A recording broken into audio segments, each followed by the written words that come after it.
10-minute rapid run through what's happening in Syria, which I thought you'd appreciate. As I say, if you want to watch that again, then tomorrow we'll have it live. The thing which I take from that, well, there's many things I take from that, but one is that, again, the depressing feeling of how can this happen, but also the positive that I'm taking from it is, again, the relentless positivity of people like Mahmoud and his team, and indeed the way new technologies you can see slowly being introduced, which help or will help the reconstruction and conservation of heritage in places like Syria. So now to our main speaker. When we put this brief together for this talk, we thought, what did we want? We wanted someone who could talk authoritatively about heritage and conflict and conservation in the Middle East. We wanted someone who was a voice, not from Europe, but someone who's a voice from within the region, who knew the region. And someone who's recognized as an expert. So I can't think of a better person to fill that brief than Dr. Zaki Aslan. Now, Zaki is the director of ICCROM-ATHAR in the United Arab Emirates. He's an expert on Middle Eastern archaeology. He has got a PhD from UCL in London, and he has worked and written and spoken about the very things that interest us this evening. So, Zaki, it's time to welcome you on stage, welcome you back to London, and to hear what you've got to say about heritage during conflict. Zaki.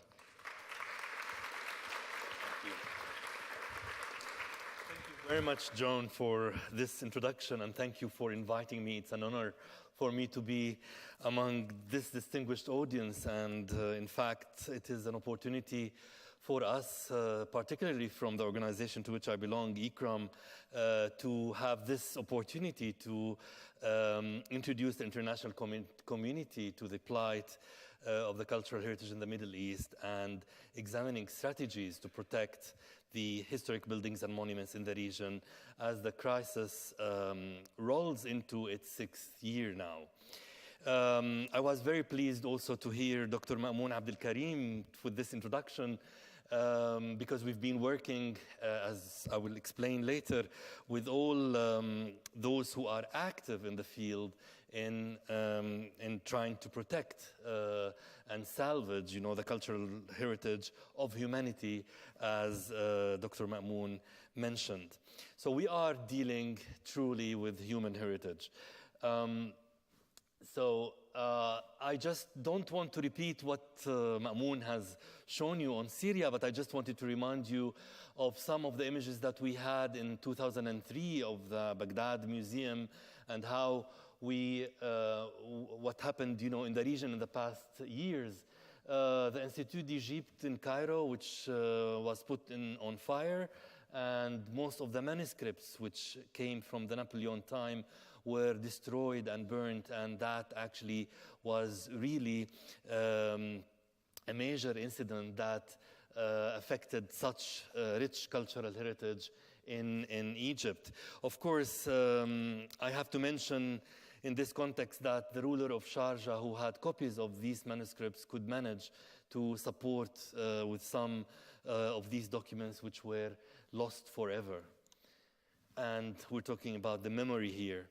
But also just a reminder of what happened in Egypt during what was called the Arab Spring, and how the looting of antiquities in many of the museums and the destruction of these objects took place in 2011.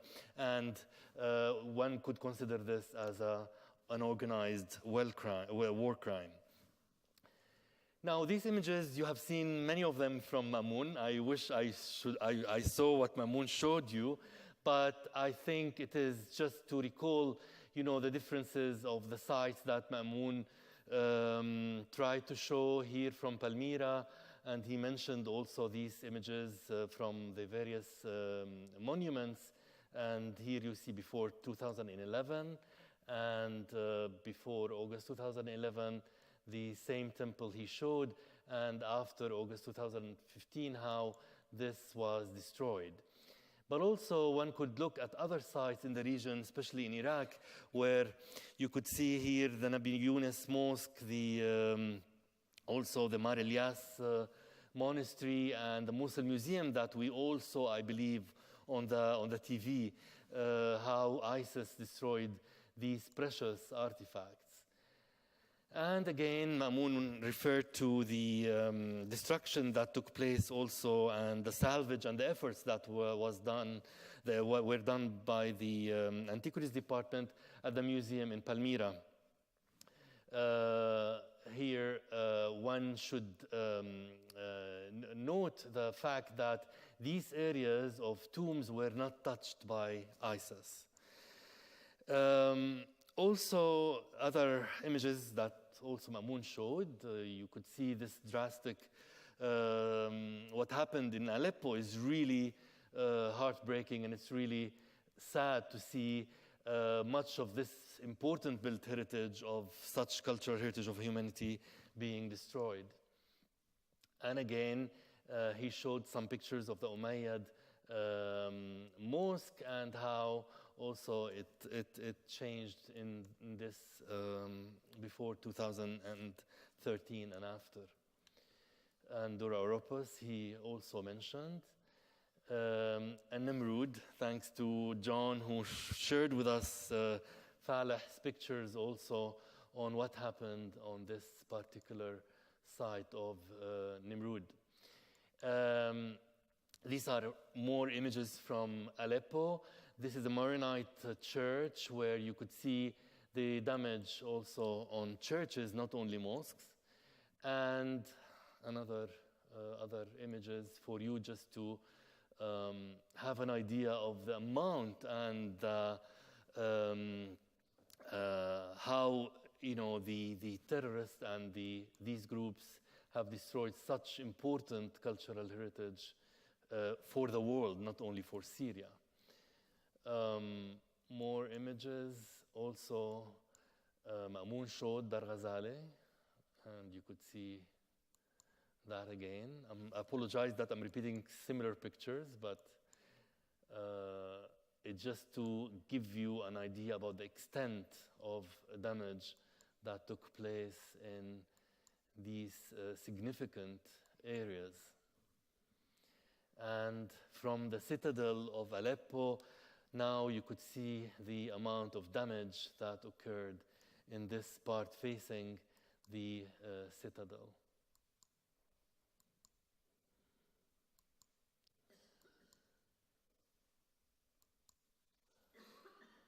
I think, these are all pictures that also Mamoun showed. The souks were also affected largely by such, and you could see the before and after for each souk, and these were actually the heart of and the active places of the historic city. But more than that, I mean, we talk about Palmyra and we talk about Syria and Iraq, but in fact we don't talk much about Yemen and other places that have been also largely affected. This view on the right is from Sana'a, where demolition of this part of the neighborhood, which is called Al-Qasimi neighborhood, was actually a subject that we have been addressing as to how the local builders who have still the traditional skills, how they could deal with such reconstruction projects, because we are dealing here, of course, with inhabited cities. We're not dealing with archaeological sites. And these people were left homeless, practically, with no shelter. And there was an effort to try to help the national, what's called GOFCI, the institution that is responsible for historic city, to document and to use, the masons that have already been trained in the reconstruction process. So this is something that we rarely see in the media. And again, in Yemen, you could see this citadel, which was blown out in 2 years ago, and in Taiz city, Al-Qahira Citadel, as well as this is a an aerial view. And this is the tomb of Al-Habib Hamad bin Saleh, also in Hadramaut, which was destroyed totally. So these are few examples, and coming back to other types of heritage that similar to this one that you see here on the screen, bridges, historic bridges which were designed by important architects, were also destroyed. More from Yemen, from Taiz, also the Ashrafiyya Mosque, and another example from Iraq, from Ninwa, and I'm sure Faleh, who shared with John his presentation, would talk more about this, because much of these tombs were also destroyed. And one should recall what happened also in Egypt lately, in the St. George Church.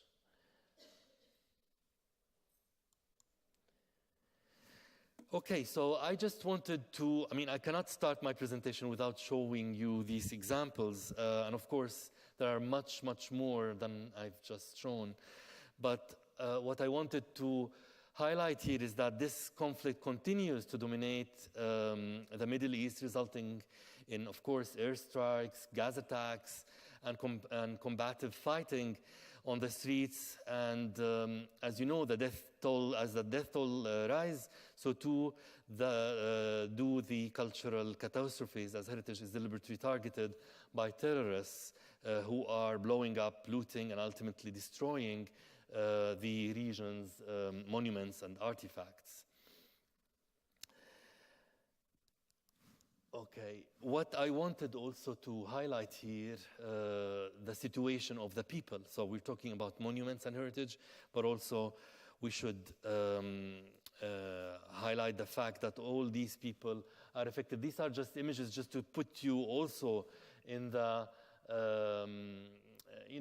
to understand what's happening also with the people who have been, migrating, and I'm sure about this. But this example is particularly from Yemen. So the reality of what we call a complex emergency crisis, there is abandonment, there is neglect, there is migration, there is war, and these pictures, in fact, I brought from a previous war that took place in Lebanon. Of course, you're all probably very familiar with the civil war that took place there. But it's just to show you that the people's life is affected in all these places. And I think it is very important that to understand that alongside the physical destruction, the loss of people and those who would champion heritage and expertise to conserve it as well this has been getting even worse. And such detrimental conditions affecting cultural heritage are heightened and challenge the preservation initiatives that are needed to administer critical emergency and salvage measures. And we are always faced with this question: which is more important? Is saving priceless cultural heritage as important as saving people? And I think we should be ready to answer this question, because what we are talking about here, these faces are from Palmyra. And what we're talking about here is really about the human story. It is our story, and it is our humanity, and it is our human existence that we are talking about.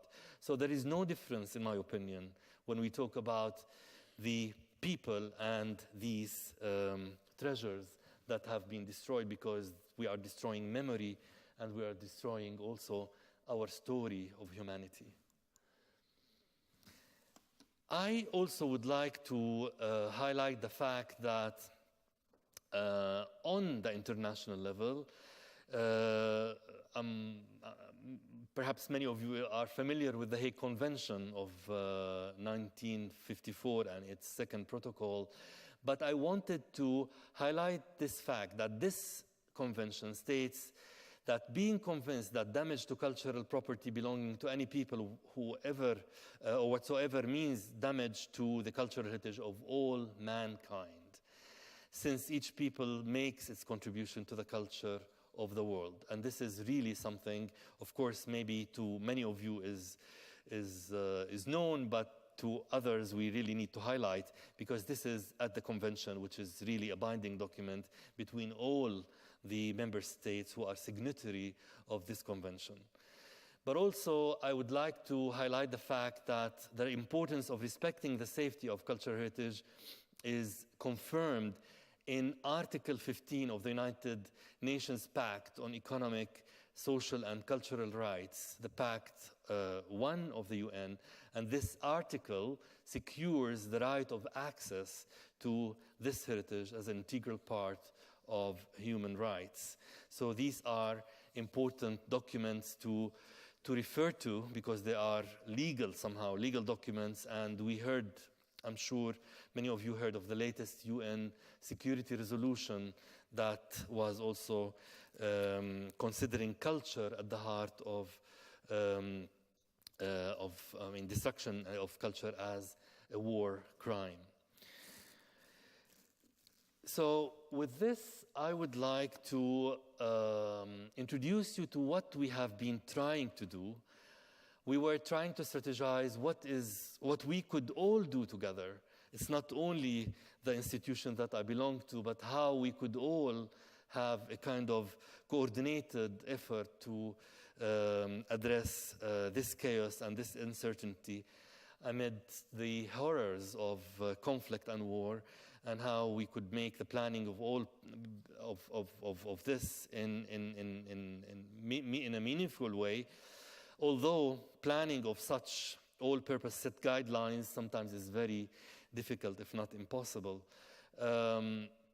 So an effective response needs to accommodate the changing demands of conflict based on a holistic review of the situation and implementation of a swift and effective manner. And this is what we have been trying to develop since 2010 with other sister organizations like UNESCO and ICCROM-ATHAR, and I see colleagues also from these organizations sitting here in the room.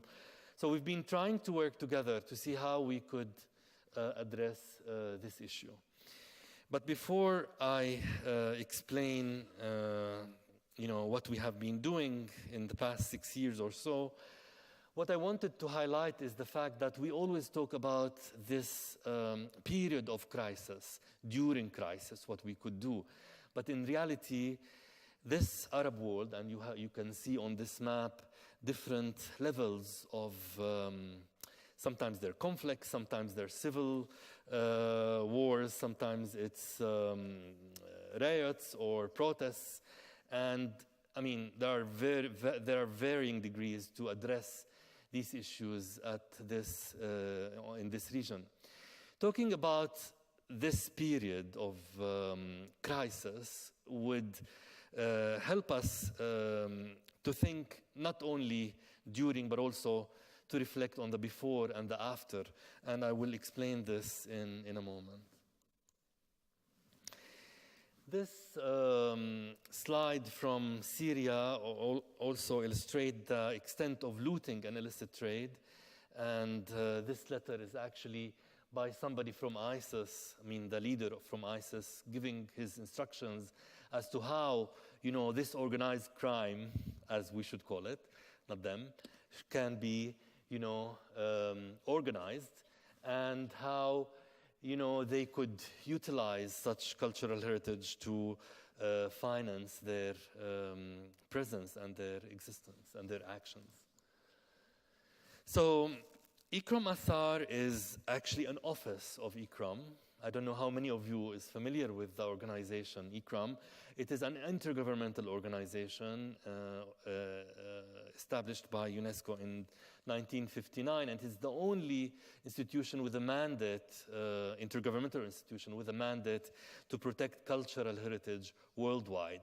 And it has this is the regional office, as I mentioned, and in Rome, the headquarters serves 135 member states. So the idea is to work with governments and to see how we could work together, but also with non-governments as well in such dire situation in the Middle East.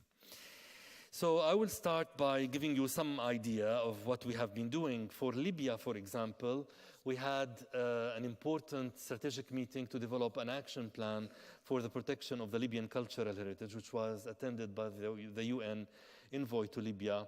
And we have actually, through this action plan, we have moved forward. We did some training for some people who came from the different Libyan areas.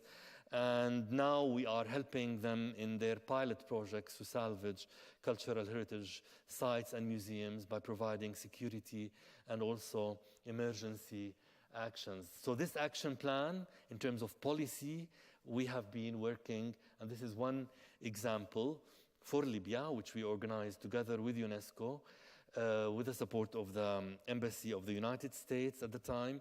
But at the same time, we have been doing similar work together with UNESCO to coordinate the efforts for Iraq and for Syria. For example, last month we had an important meeting on Aleppo as to how we could, each organization can coordinate, you know, and can contribute to the efforts that are, you know, thought could be done. But also we had think tank meetings. Also, these are policy meetings because the people you see in the pictures are actually policy makers, directors of heritage of the region, how we could plan together, how we could try to collaborate and coordinate actions together. And these meetings resulted in several important documents. One is called the Sharjah Initiative, and the other is Sharjah Statement, in which, you know, there are details on several actions that could be done before, during, and after crisis, depending on the country we speak about. So these are more, I mean, these were taken further to the level of the ministerial level of the ministers of culture to see how these could be, you know, implemented more effectively. And this top picture is from the latest Ministers of Culture meeting in Riyadh. So as I mentioned, the Sharjah Initiative and the Sharjah Statement, and these are important documents that became, you know, a reference for, you know, future actions. But what I wanted also to highlight is the fact that,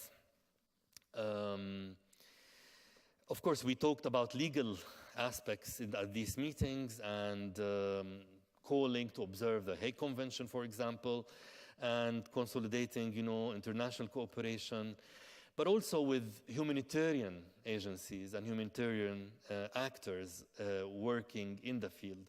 And this is something we try to promote also through participation with the communities. So this is what we mean by first aid. We try to have people coming to our courses. In the last course we had was mainly for decision makers. We had several directors or generals of antiquities taking place in these workshops in order to disseminate the knowledge and try to see through them how we could, you know, have a kind of a ripple effect on the ground as to how we deal with the catastrophes that are taking place, being in Yemen or other places, Iraq, Syria, Sudan, and even Egypt. I wanted to mention, but I forgot to mention also Iraq. So what we try to introduce issues related to emergency documentation. How we could, documentation really is fundamental in this respect, and what we tried to develop were the skills as to how we could develop such damage assessment processes. And at the same time, we looked at issues related to evacuation. We saw Dr. Ma'moon mentioning that his staff evacuated the Palmyra Museum. And in fact, these people also were trained with us, and how this could be done in a scientific, but also in a very effective and rapid manner. And also we addressed issues related to temporary stabilization using practical exercises, how these could be done by people and groups.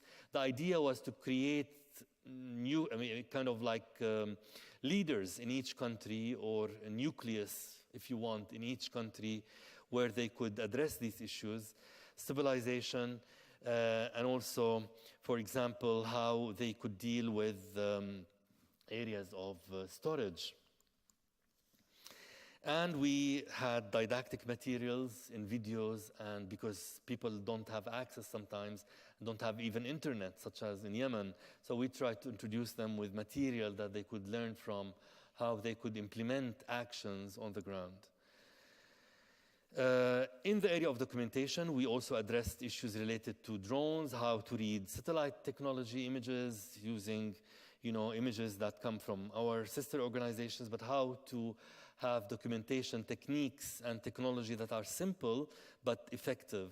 And these are some examples of 3D scanning for risk planning that we addressed. And these are also some images that I wanted you to have an idea of the practical work that we do, for example, on stabilization of buildings and structures with simple measures like shoring, having simulation of real crisis and how groups can work together during the time of crisis.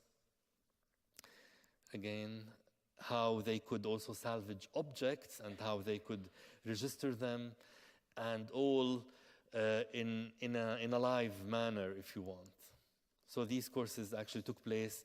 We had several courses taking place in Tunisia, in Egypt, and also in the UAE, as well as Lebanon. And we produced material, not only videos, but also books as to how they could work on evacuation and how they could manage risks. So these were indispensable resources that were not existing before, especially in Arabic, because what we wanted to also try to develop is Arabic material for ease of use and addressing this language barrier.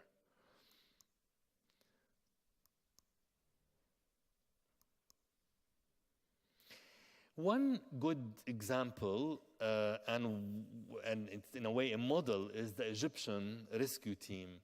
The Egyptian rescue team, led by a colleague who has been working with us together with his team, and now they are involved in training in Egypt, and they have developed lately also a unit at the ministry for rescuing cultural heritage. They were really, after the training they took, they were really crucial and instrumental in protecting the Islamic Museum when it was attacked 2 years ago, I guess, or 3 years ago.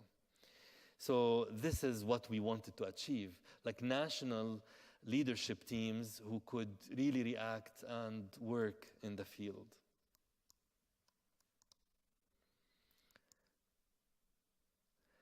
So here are practical exercises. Okay, so this is just what I wanted to highlight, the fact that we do training and we do capacity building, if you want. But I think this is not enough. We need to, what we wanted to also develop together with our governments and partner institutions, to have also partnership based on a regional and international level, but also advise on the next stage, which is the recovery phase on reconstruction. We've seen the pictures from Aleppo, and there were similar pictures that you could all maybe see on Mosul, and we need to be prepared for that as well. I wanted just to highlight the fact that what we try to do is to collaborate, minimize duplication of efforts, and it is not that countries are failing to act during conflict, but there are important schemes, such as the latest British fund, for example, that was initiated lately to help also the region. But there are many others. And what is more important in all this process is also how we could work with the community. And there are lessons that we could learn, for example, from Beirut. Beirut reconstruction went in you could learn every lesson from Beirut reconstruction. It needs another lecture. But what I wanted really to highlight here, how important is the role of the community and the civil society in the process. In Beirut, just to give you just a very quick idea, when they did the reconstruction, people who were practically owners of the properties that exist in central Beirut were actually not consulted as they should be. And now if you go and visit Beirut, it's empty, central Beirut. It's empty because, you know, there was a more elitist approach, more based on commercial benefits that neglected the needs of, you know, the community who own this cultural heritage. Of course, this merits another lecture, but just to highlight the fact that this is important.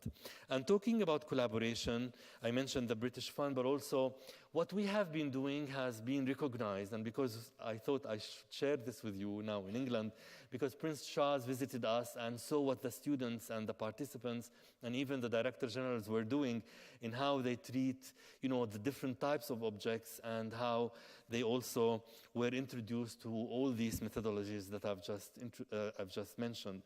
But also we tried to have collaboration with many other entities. We had a meeting at the Metropolitan Museum, and as I mentioned, we have been collaborating also with the US, especially for Libya. So we have been trying to coordinate the efforts and try to see how we could all help each other.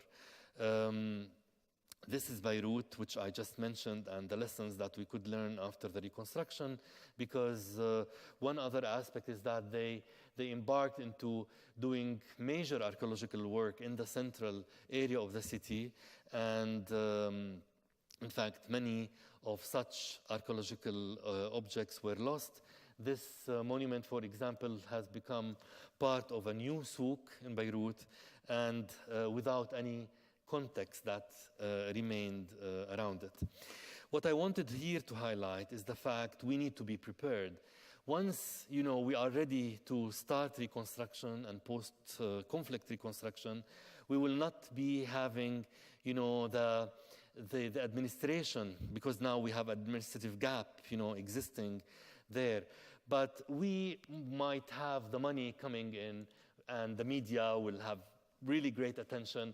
But yet, I mean, we still have little capacity, and we are not really sure about the needs. So what we need to do is really to understand the needs much more, so that we don't face the issue that once, you know, the needs are much clearer and the capacity is much higher, the fund, you know, is actually diminished. So we need to avoid that.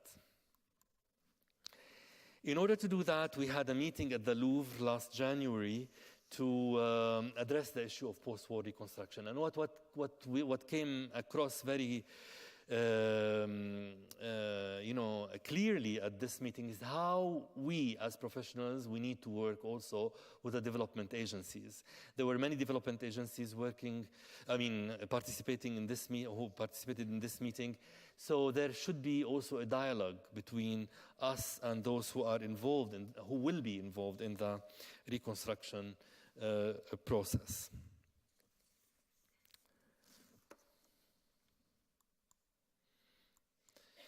So this issue of reconstruction differs from a city to an archaeological site. And I think we need really to be aware of the differences of how we could, you know, approach this. And this is really a subject that has been at the heart of the discussion on the professional level by various organizations, including ICCROM and the sister organizations. But what is important is the necessity to enlarge the reconstruction in a perspective that encompasses and integrates approaches with a shared vision. And here we talk about, you know, looking at the broader picture, not only the cultural heritage, but also at the context that it exists in. And also the necessity to build the institutional and legal capacity on the national levels. And this is what we have been trying to develop with our partners, with our governments that are member states of the organization. We are going to have, for example, a meeting on legislation next July, at the time of the World Heritage Committee meeting in Krakow, also as a follow-up to previous meetings as to how we could establish kind of a reform also that would utilize legislation and reform in this part of the world of the institutional and legal contexts. Strategically speaking, also, we need to look at the issue of importance of engaging the local communities, as I just mentioned, and I don't want to repeat that, but also the necessity to develop partnerships also with the private sector, but of course carefully and in a planned manner, because what we will be having are state institutions who should collaborate with other informal and non-state and other formal institutions to enhance this partnership. What is important also when we talk about during and the crisis time, it is important if we think about the crisis response, which is the response during the crisis, and the recovery time, what we lack sometimes is understanding the transition phase, and where there is a breakdown and a lost momentum and a partial solution to problems and rebuilding risk and dependency. So what we want to establish here is we want to start planning this much earlier so that we could contribute not only for the recovery of cultural heritage and reconstruction, but also to the recovery of people and in the sense of the social and economic development.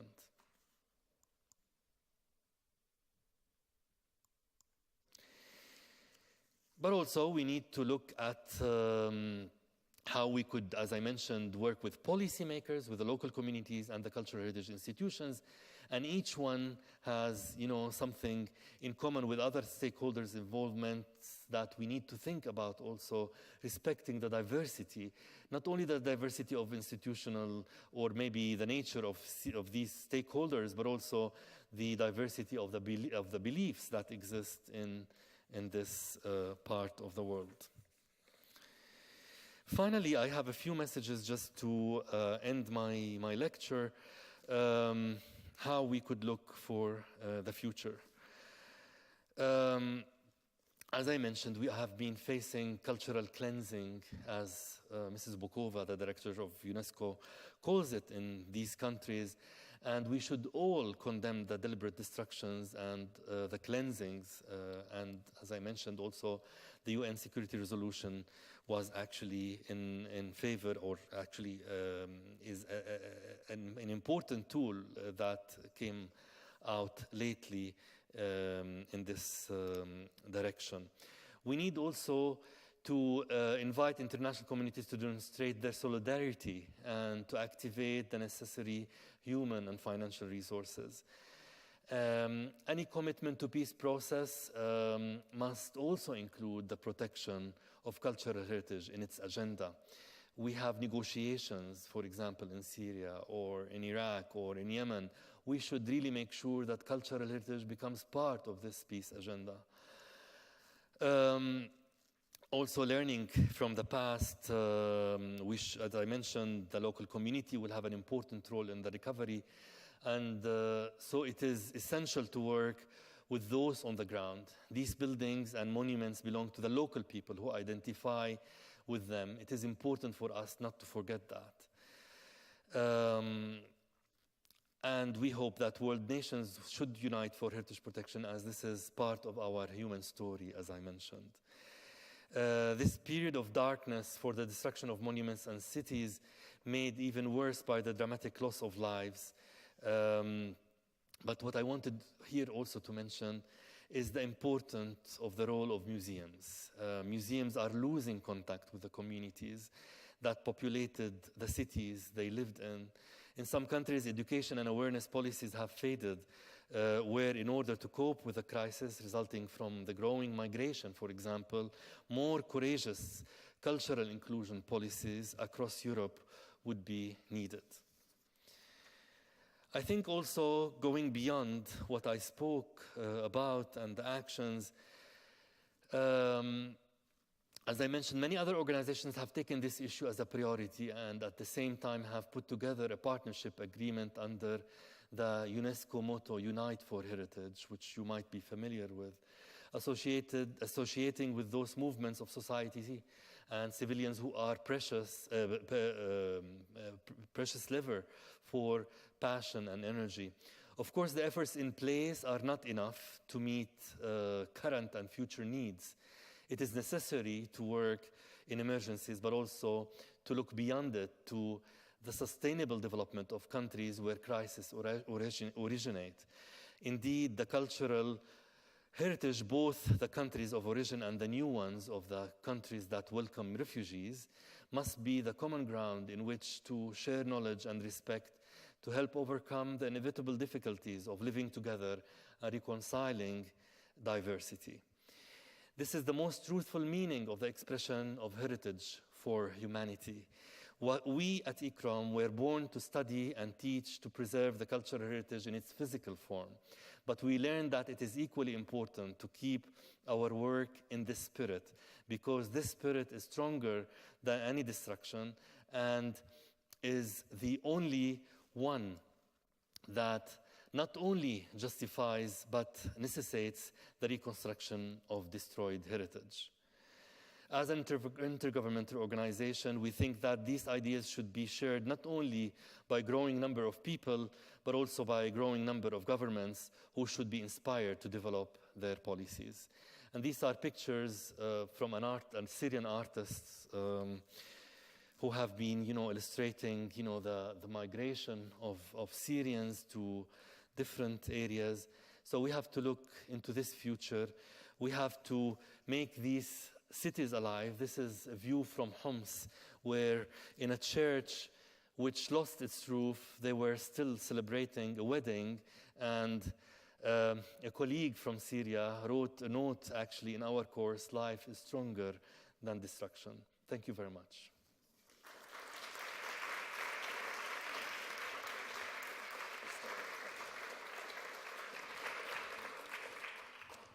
Thank you very much, Zaki. A very wide-ranging and thought-provoking presentation, so thank you greatly for that. And it's great to see it end on a sort of positive note with those people worshipping and celebrating within the church. I took a lot of things from it, some things I didn't expect to take from it. For me, the lessons of Beirut were something very interesting. Personally, I'd like to explore a bit more about that. I think your comments about how during the period of conflict or after conflict, what tends to happen is money and attention and media concentrates on a country, and at the same time, that's probably where the country has the least capacity, the least civic society to be able to deal with that. And so your concentration on that middle transition zone, I think, is fascinating. And of course, your point about don't forget to engage with the people who live in these places is absolutely essential. We've got some time to take a few questions now, and I think we've got Sarah and Shada, I think, in the audience with roving microphones. Whilst they get their way to you, so when someone reaches you, wait until they reach you, use the microphone. Whilst they're working towards the person who's got their hand up there, I'll just ask a quick question myself, and that is that another thing which I took from the presentation that you gave and that Mamoun also gave was that we concentrate on, we tend to have the highlights of what's happening in Palmyra, obviously, and Aleppo and Nimrud and Mosul. But a kind of underlying theme that I'm recognizing is how the looting of archaeological sites seems to be absolutely prolific, and literally the honeycombing of sites from Iraq all the way through to Syria. Do you sense that's yes, comprehensive across the whole of this area? Right. The map I showed actually of Syria highlights how these sites were looted, but also I was in a way, it's the first time I saw the slide of the site of Mari. It's appalling. I mean, these images are incredible. I mean, it's I saw several images, but to see more and more. So actually, it is everywhere. In answer to your question, and I did not expect, also, that took place also in such other site in the east, of course, of Syria. I think we had a question, a hand went up in the middle there.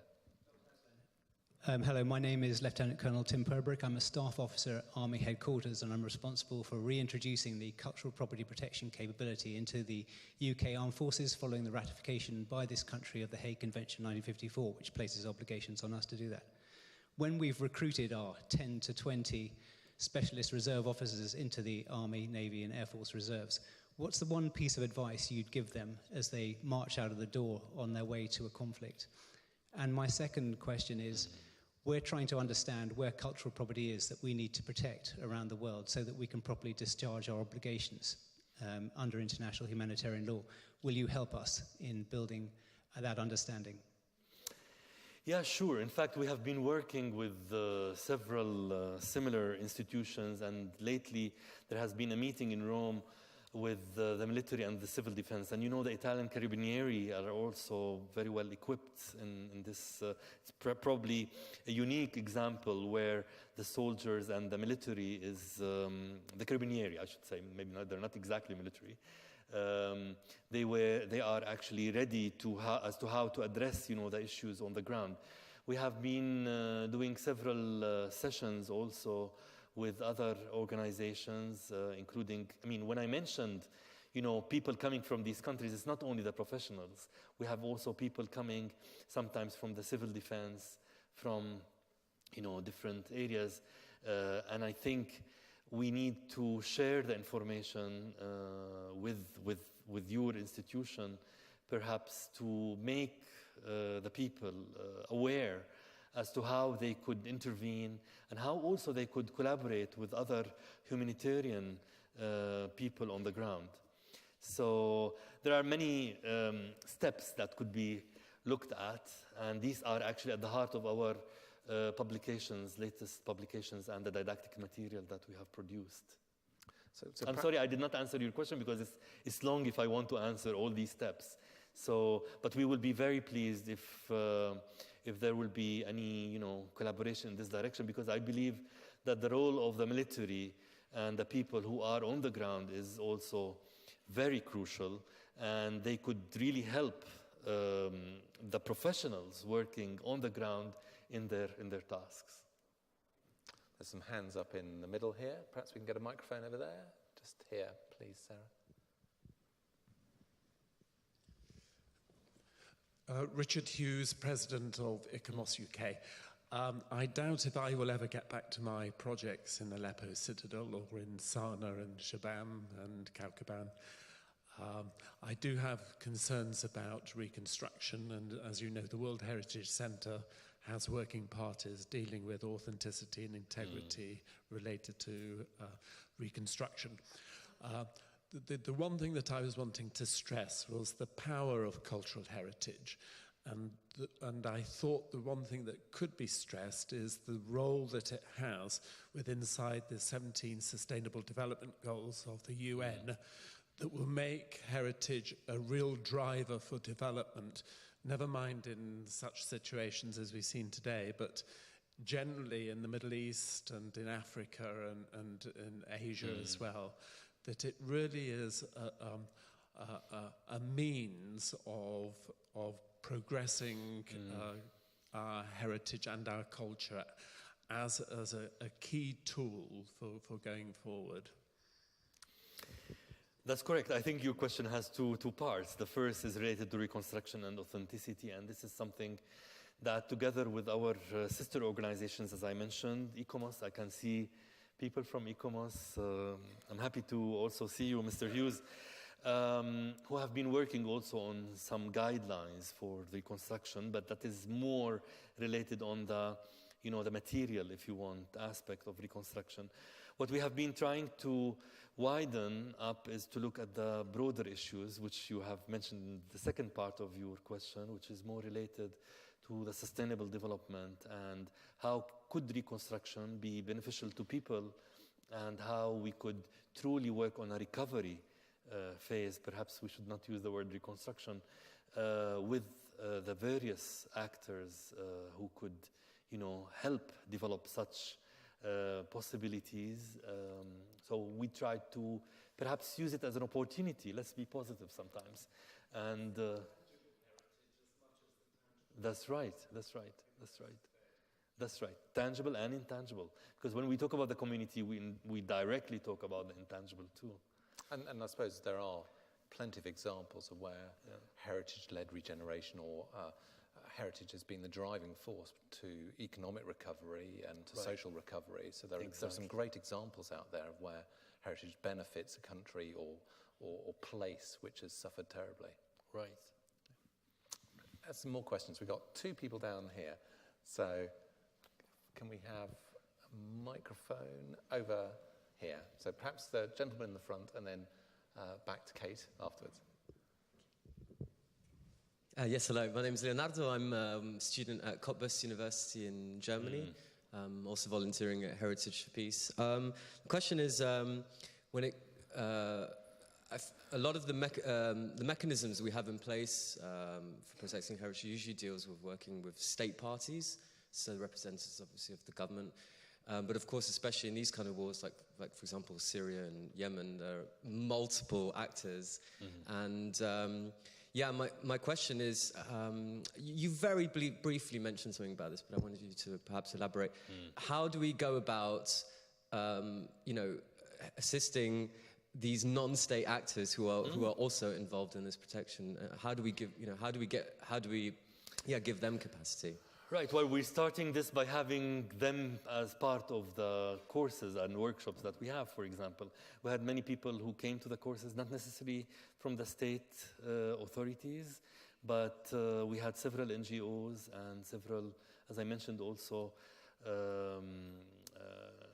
for example, I don't know if you're familiar with Syria, we had people from Al-Adiyat and other active organizations, who are NGOs practically, they're not state institutions. So we're trying to address this within the actions that we have been developing. And even in the meetings, we try to have them with us to also develop the policies and the strategic thinking with us. So they are with us. And perhaps you can pass the microphone behind. Yes, thank you. I'm Kate Pugh from the Advisory Group for the Cultural Protection Fund, and I was really interested in your analysis of the transition period. I thought that was really spot on, fantastic. And also the importance that you give to the civil society organisations, and I'm very keen on the contribution NGOs can make to the preservation of cultural heritage. But you also mentioned that many of the museums had to retreat. So there seems to be rather a vacuum there. Can you illustrate what sort of NGOs, what sort of civil society organisations there are in such devastated communities? I hope I'm getting your question right. You're talking about the region, right, or outside? Wherever. I mean, wherever. What sort of organisations can help you consult when you want to put in place the recovery period?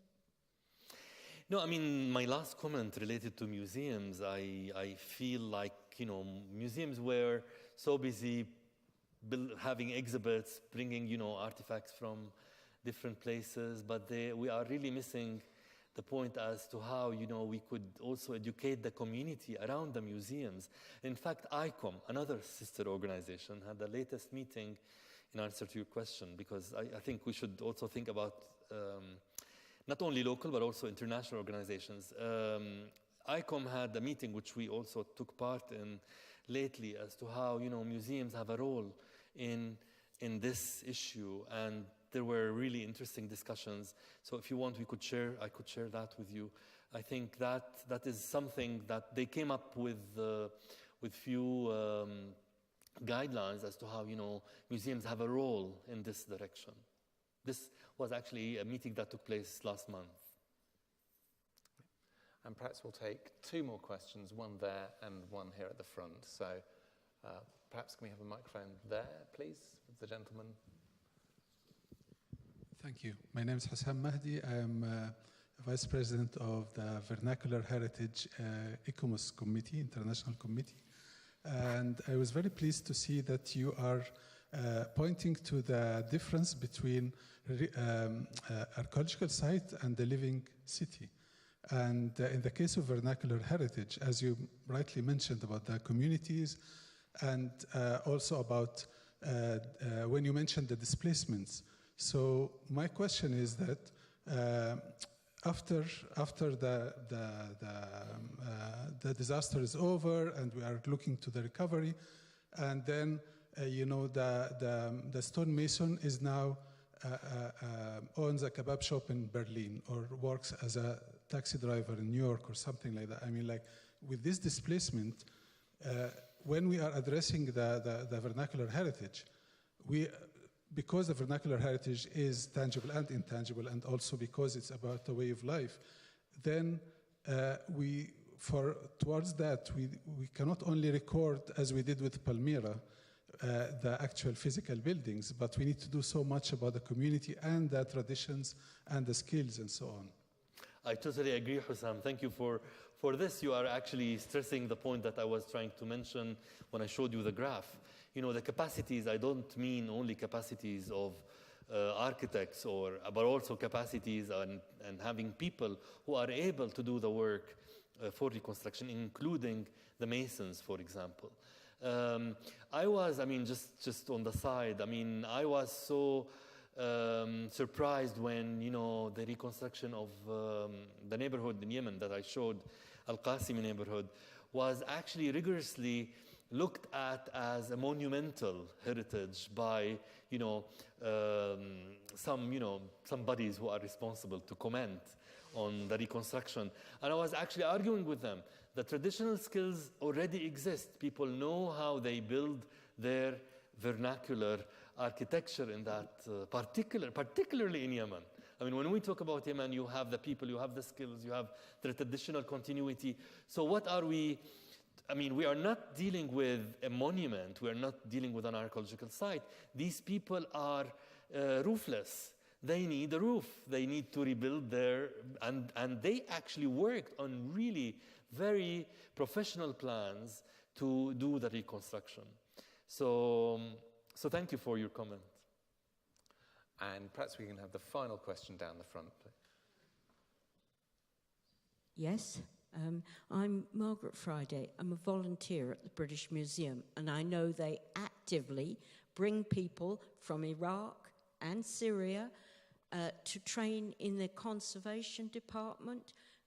These are people from museums and from the community to train and how, when you go home, you can restore, conserve, etc., the objects from your museum and the objects in your community. And that goes on all the time because the British Museum has had long-term links with many of these museums that may be in trouble now or may have had to close.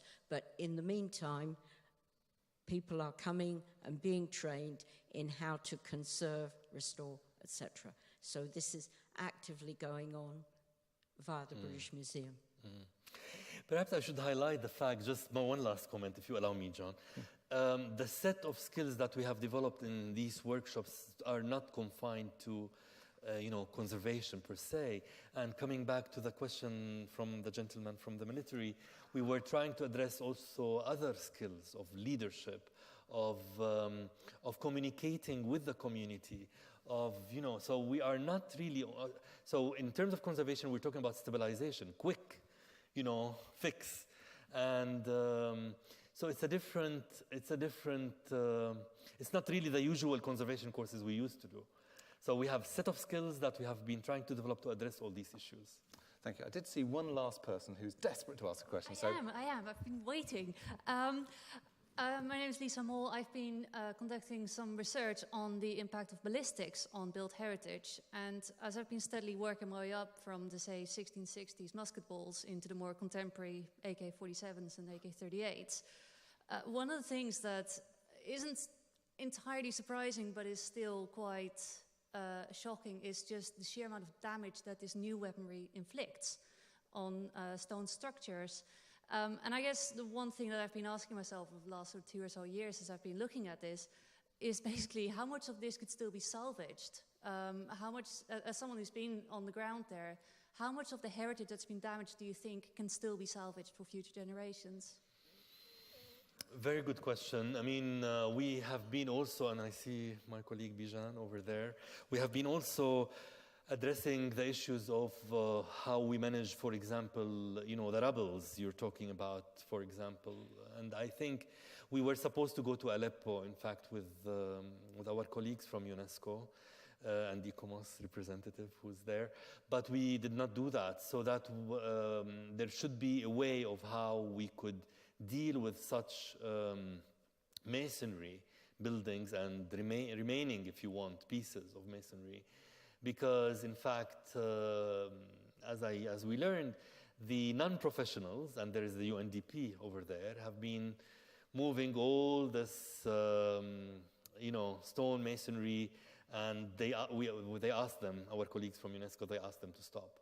So these are things that we have also addressed for the people whose role it is in their countries, how to manage that. So we rely effectively on the people, in that case, from Aleppo, who, took part in our workshops, and we are in contact with them. I don't know if you answered your question. It certainly sort of gives me a bit of optimism, I guess, that there are people keeping an eye on it, and that there could still be a lot of salvage work to be done. So, thank you. Thank you very much. I'm going to leave it there because people will need to get home, and if you want to ask Zaki more questions, I'm sure he'll be sticking around afterwards. So the first thing I want to do is to thank Zaki very much for Thank that. you, Very John, for inviting me. So and thank you for your. Thank you very much. Wonderful.